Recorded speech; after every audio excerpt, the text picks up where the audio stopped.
Okay, so Ma'am Kenneth, ganito naman. Paglalabas ka ganito dito sa subdivision nyo, kung pupunta ka sa kanan, laging unang titingnan yan, no? At the same time, syempre, nakasignal ka dapat. Tapos, kapag clear na, katulad yan, galaw-galaw ka ng konti, and the same time, ang manubela mo, papuntang kanan. Sige, ma'am. Galaw ka, tapos dalhin mo sa ang manubela mo pa kanan. Sige. Galaw-galaw ikaw. Op, bitaw-bitaw lang sa brake. Pakikiramdaman mo yung mga parating. Tapos ma'am, di ba, tingnan mo yung salamin mo dito. O lumagpas na dito, di ba? Ayan. Sige. Bitaw. Sige, kabig sa kanan. Kabig pa. Diyan ka muna. Diyan ka muna sa lane na yan.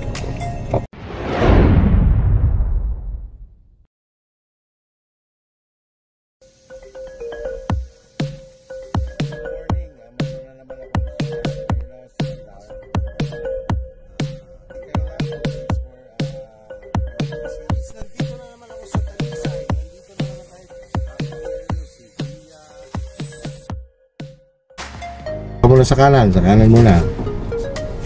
Oh, diretso manubela. Yan, sige, gas.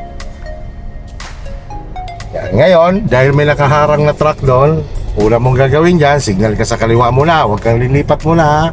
Dito ka lang sa right. Gas. Gas up ikaw, gas. Sige, pasok. Yan, tingin na sa unahan. Sige, gas up ikaw. Mo lang na malayo yung gugit. So first time mong mag-drive dito sa highway. Okay. Relax lang ang hawak ng manubela. Gas up lang po kayo. Kasi nasa highway na po tayo. So ganito, itong manubela na yan, 12 o'clock, itong gitna na to, kailangan na iginigitna mo lagi sa kalsada. No? Tapos, malayo lang ang tingin. Minsan kasi lumilihis yan, gawa ng kalsada. Pag alam mo dumidikit ka or pumupunta ka pa kanan, ang bawi mo nun, konti lang hanggang gitna lang. Pag pupunta naman siya sa kaliwa, ganun lang din, konti-konti lang. Tapos, kailangan ma-maintain mo siya na maigitna lagi yung manubela mo sa lane o sa kalsada. Tapos, ang pag-check dyan, kung nasa loob ka ba ng linya mo, sipatan mo lang na madalian ang iyong side mirror. No? Tingnan mo side mirror mo, sandali lang, idlap lang, yan. Malalaman mo kung pasok ka sa lane. Focus ka sa unahan. Sige, gas lang ikaw. Basta kailangan mapigil mo lang ito lagi sa gitna. Mararamdaman mo naman yan malayo pa eh. Pagramdam mo na bumibilis ka, tawan mo si gas, nakaabang kay brake ang paa mo. Abang ang paa kay brake. Kasi tingnan, huwag ka magbe-brake, huwag ka magpo-full stop, nakaabang lang siya. Pakikiramdaman mo lang yung nasa unahan mo kung anong moment. Kung nag-full stop siya, saka ka lang magpo-full stop. Pero kung hindi naman siya nagbe-brake, huwag kang magbe-brake bigla dito sa gitna ng highway. No? Sige, malayo lang tingin. Tapos gas lang ikaw.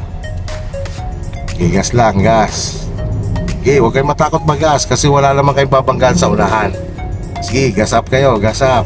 Basta pag ganyang clear ang unahan nyo, huwag kayong matakot mag-gas. Pero kontrolado, hindi sa sobra-sobra.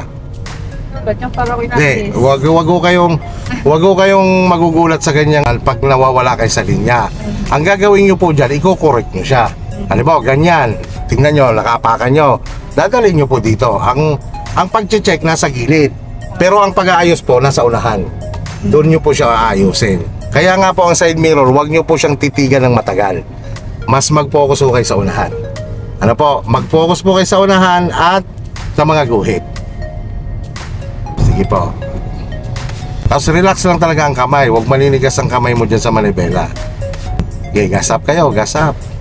Nararamdaman mo naman yan pag nalalapit ka doon sa unahan mong sasakyan, bitawan si gas. Tapos ang paalipat kay brake. Pag kailangan na mag-brake or mag-full stop, doon ka palang mag-brake. Kasi pag binitawan nyo po ang gas yan, ma'am, kakalma kasi siya. Magmi-minor siya. Sige. Okay, sige, tuloy lang. Sundan nyo lang ako ha. So, basta sundan nyo lang mga sasabihin ko muna. Tapos tandaan nyo lang po. Bitaw sa gas. Tapos ma'am, huwag nyo ayan tumatagilid pa kaliwang ganyan. Kailangan lagi po siyang gitna. Sige, bitaw ulit sa brake. Gas ulit. Okay, gas. Tapos kanan konti. Yan. Gitna mo lang. Sige, tuloy-tuloy lang sa gas. Tuloy-tuloy lang. Kanan ka ng konti. Gitna mo manubela. Pigil lang sa gitna. Yan. Kaliwa konti. Konti-konti lang talaga. Huwag mo siya susobran. Konti lang ganyan. Hanggang gitna lang. Ilang, sundan mo lang ako. Sige, tuloy-tuloy lang sa gas. Kaliwa konti. O, ang paa na kay brake. Abang kay brake. Yan, kasi magbi-brake yan nasa unahan mo. Kanan ka ng konti. Huwag ka muna pumunta sa gas ha. Kanan ng konti po. Kanan ng konti. O, gitna. Yes. Huwag muna. Kasi pakiramdaman mo yan. Baka tatawid yan. Yan, tumawid, di ba? Okay, pag wala na sila, gas na ikaw ulit. Sige, tuloy-tuloy sa gas. Tuloy-tuloy. Yan, pakiramdaman yan sa kantuhan. Yan, sige, tuloy. Tingin lagi yung mga lumalabas. Lalo na ganyan, blind spot. May mga truck. Sige, gas na ikaw. Gas na po kayo.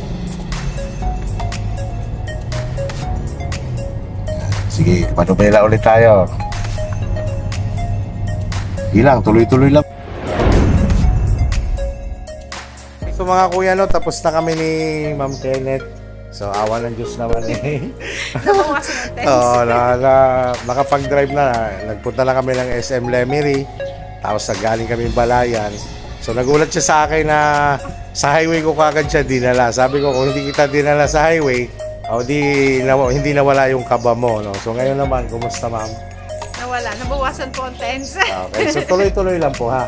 Okay. Yun lang naman yan eh. Yun yung driving, ganyan lang naman yan. Tapos yun nga, pag may lito pa, kontakin mo lang ako. So sinadya ko po talaga siya. Di matagal na po ito. Last year pa ito nagme-message sa akin. Eh, talagang inantay niya mabakante ako. Okay, mama, thank you very much, Ma'am Kenneth, ha? Thank you. Thank you very much sa time. Mapapasama ako sa vlog ni Kuya Ron. So, invite mo na lang sila na mag-subscribe at mag-follow. Thank you ulit, ma'am. Thank you po.